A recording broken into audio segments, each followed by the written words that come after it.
We're here today to talk about the 2019 Kawasaki Z900. I'm going for a little ride down my local roads here, and first we're just going to talk about the engine.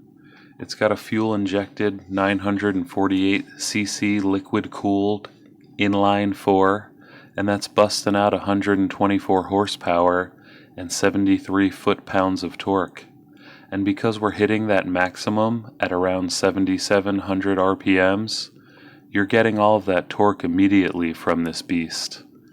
Now, I'm moving up from a Z400, and while I do miss my little Z, I can certainly say that there's a major difference in power.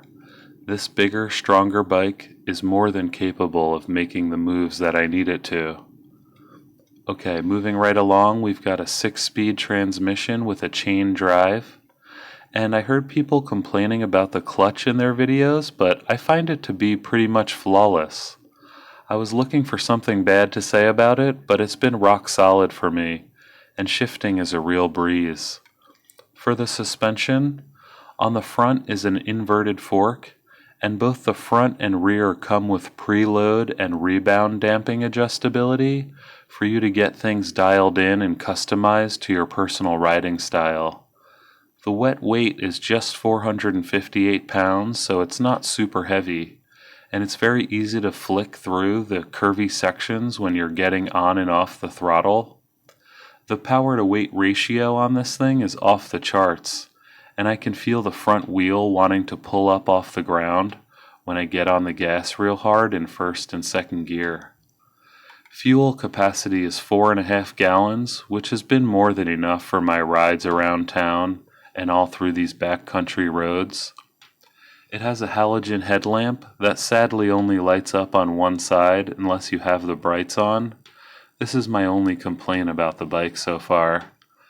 There's a vinyl seat with a height of 31.3 inches, and I saw a few people whining about the seat online, but I find it to be super comfortable.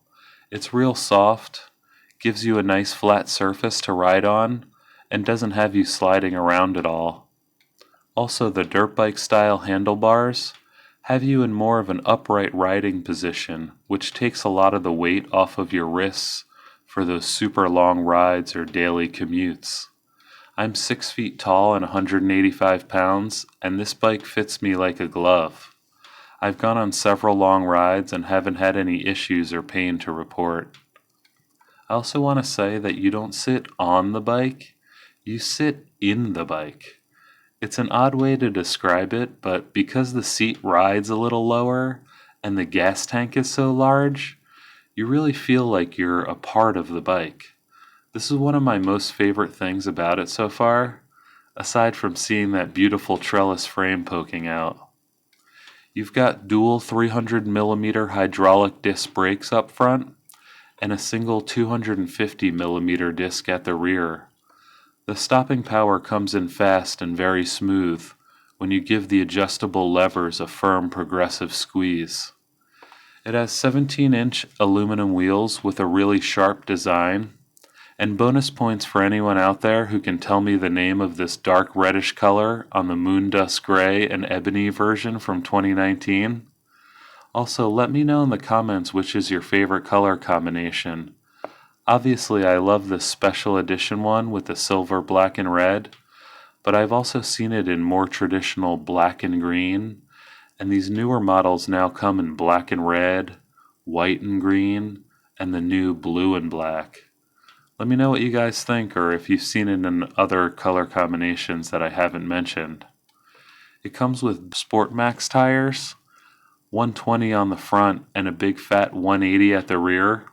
I'm planning to swap these out for some Michelins at some point, but figured I'd use up these Dunlops first. The display on this one is more of the old school vibe rather than the TFT, and while I do like the new TFT displays, my Z400 had this one, and so moving over from one bike to the other was effortless, and I'm pretty much looking at the exact same thing. The white lettering on the dark background definitely makes it easy to see on those really sunny days.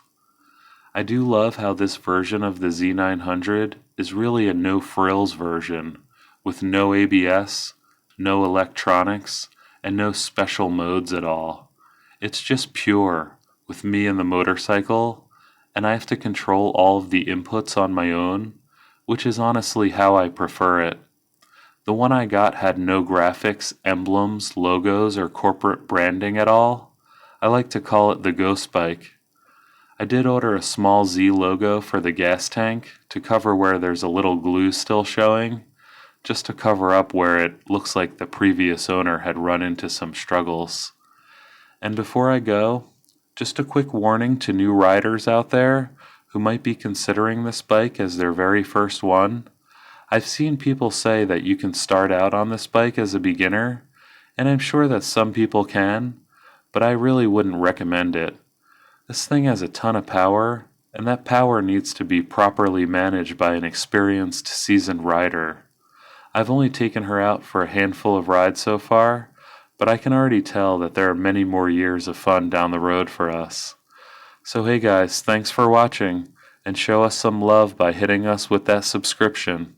We've got a lot more Z900 content coming up, including mods, installs, rides, and much, much more.